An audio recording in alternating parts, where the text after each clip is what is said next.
Okay. As you like. Well, good afternoon, everybody. My name's Councillor Buchanan, convener of Hogart Council's Planning Committee, and on behalf of members and officials, may I give you a warm welcome to this Planning Review Committee being held here on Wednesday, the 20th of September. In accordance with Section 43 of the Local Government in Scotland Act 2003, the convener, which is myself, has directed that this meeting will be conducted in such a manner as to allow remote attendance by elected members. The meeting will also be live streamed. First of all, we'll go into the business, and before we do that, we'll make sure that everybody is making themselves aware of who's here and what the positions are. We'll go from left to right. Thank you, Convener. Jack Frawley, Team Leader, Committee Services.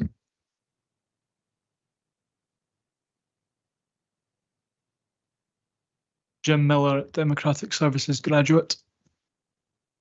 Provost Robert Bissett, I'm the councillor for the Falkirk North Ward. Councillor Flynn, could you maybe just address the committee? Yes, certainly. Councillor Jim Flynn, councillor for Carse, Kinnaird and Trice. Catherine, could you just say who you are and designation? Hi, I'm Catherine. I'm a planning officer in development management. Councillor Gordon Forrest for Lower Braes. As convener, Douglas Blythe, Team Leader in Legal Services. I see other members remote. If you could maybe just introduce yourself and your designation, sir.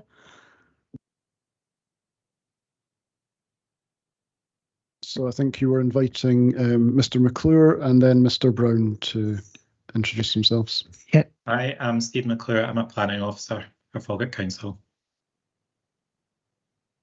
Hi, yes, Kevin Brown, planning officer and development management, Falkirk Council. Okay, thank you. That takes us now to the business. It says, first of all, apologies. No, we've got apologies for the Deputy Convener, Councillor Kelly, who unfortunately has another appointment. Okay, then, that takes us to declaration of interest. And just for clarity, I'll read this out. Members should declare any financial and non-financial interest they have in any item of business at the meeting, identifying the relevant agenda item and the nature of the interest. Have we any declarations of interest at this time? None recorded. Fine, thank you.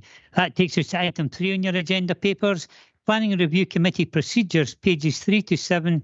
And I'm going to ask Douglas Blythe, Team Leader in Legal Services, to set the procedures out. Thank you, Mr. Blythe. Thank you, Convener. As you say, the procedures are set out pages 3 to 7 in the agenda. I won't go into these in any great detail, just simply to summarise that this is the Council's Planning Review Committee, which convenes to review decisions of officers on planning matters. In that respect, the decision taken is just like any other planning decision or planning application, insofar as it has to be decided in accordance with the development plan, unless there are material considerations. Now, the procedures for the planning reviews are set out in the regulations and are quite prescriptive. The first task for the committee is to assess whether it has sufficient information to make a decision. If not, there are further procedures available to it, namely written representations on any specific issue, site visits, either unaccompanied or accompanied. But I would say that any site visit is not an opportunity to discuss the merits of any application. It's just for members to familiarise themselves with the site. And thirdly, there could be a hearing on specified matters. Now, as with any planning application, it's a de novo decision. So first of all, the committee would have to assess whether it had sufficient information before it today, or indeed whether it wanted to carry out any further procedures. I'll leave it at that, Convener, and I'll hand back over to you. Okay. Thank you very much for that. Could I say at this stage, obviously, we've had a situation with COVID, etc., and then we had an MPF4, where there's been opportunities for officers then to look directly at any changes that could be made in any information that's coming forward. That's how there's been quite a build-up, and we're hoping to process anything that's been waiting for so long. That's how we've brought forward today. Now, what usually happens, and historically in the past, is that members go out on site. We convene in the morning, and then we go out on site, and so that gives everybody an opportunity. It's an unaccompanied site visit, and it's only one of the officers that's with us. Just to expedite the matter and keep things moving, we have a site visit meeting on Monday the 2nd of October. So today, just to expedite the matters, I'm going to move right away the items 4, extension to dwelling house at 6 Redbury Avenue, Bowness, for Mr. Walsh, pages 8 to 65 on your agenda papers. Item 5, development of land for residential purposes and associated infrastructure at Hillview, Glen Road, Torwood, Larbert, for Mr. Gillis Guthrie. Item 6, development of land for residential purposes and associated infrastructure at land to the west of 1 Millfield Drive, Pullman, for Mr. Oscar James. Item 7, construction of dwelling house, outbuilding and associated works at land to the east of Dyke Farm, Falkirk, for Miss Annie MacLeod. Pages 692 to 1012 on your agenda papers. So at this stage, just to expedite the business, I'm going to formally move that we go out in sites for the 4 of them. That gives everybody an opportunity on the one day to have a look at the sites, and then we'll have a discussion with officers to see when we're going to come back, and we're going to deal with the 4 issues. So that's my formal move. Convener, I'll formally second that. Formally second. Agreed. So what about yourself, Councillor Flynn? You agreed to that? Yes, I agreed to it. Yep, convener. It seems sensible, but we'll go back to Mr. Blythe, who maybe have additional information at the moment. Thank you. Thank you, Convener. I've taken the liberty of preempting that to a certain extent, and had advised the planning advisors in advance that may be the committee's deliberation. There may be a couple of technical issues and procedural issues that it would be prudent to try and run in parallel with that process. So I thought it would be wise just to go around the planning advisors and just quickly ask them to highlight any other technical issues that they think might need to be addressed in parallel with the site visit process. Thank you. Does anybody want to come in there? Any planning advisor want to come in after what Mr. Blythe has said? Catherine? Thanks, Convener. With my item on page 90 of the paperwork, there's a biodiversity enhancement plan, but much of the written text in that is illegible, so it may be worthwhile getting an updated submission in that respect. That's fine.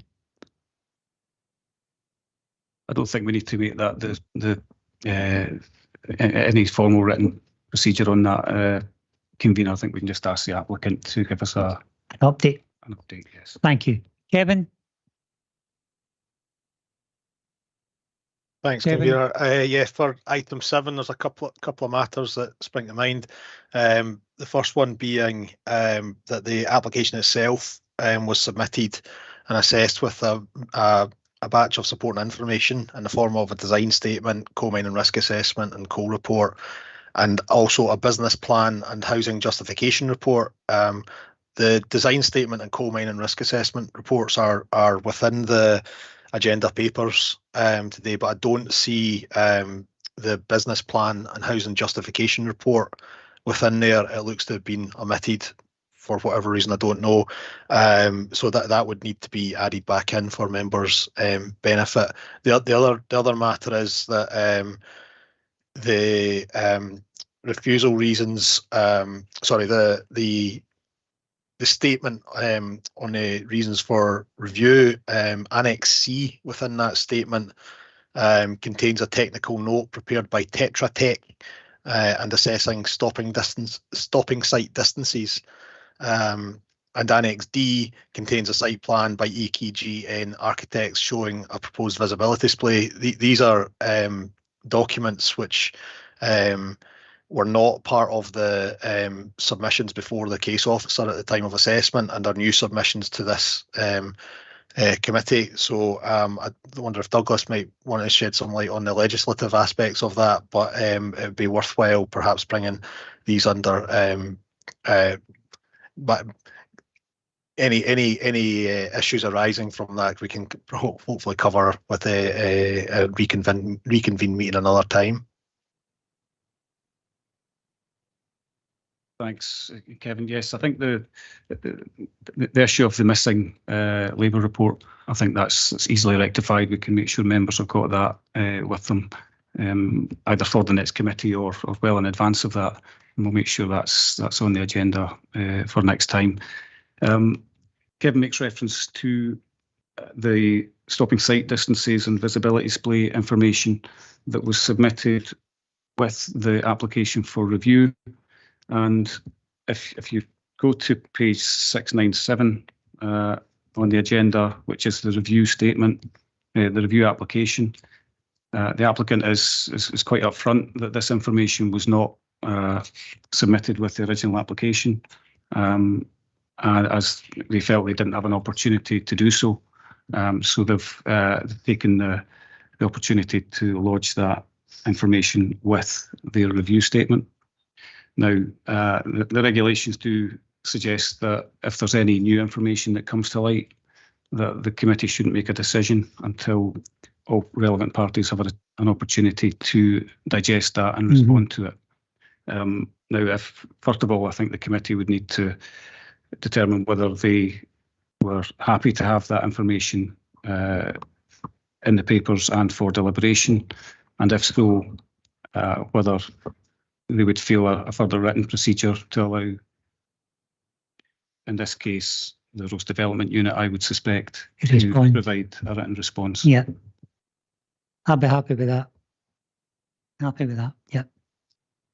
Okay, Mr. McClure? Hi there. It was just to raise one point on the agenda 4, item 4, sorry.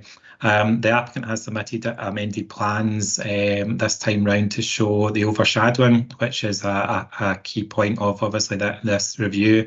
But it hasn't, as far as I can see, submitted any information into how they've actually calculated, etc. that.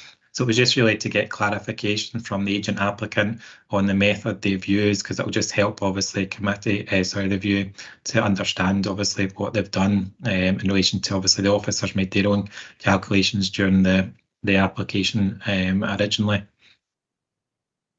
Okay, thank you. And you want to comment on that one, Douglas?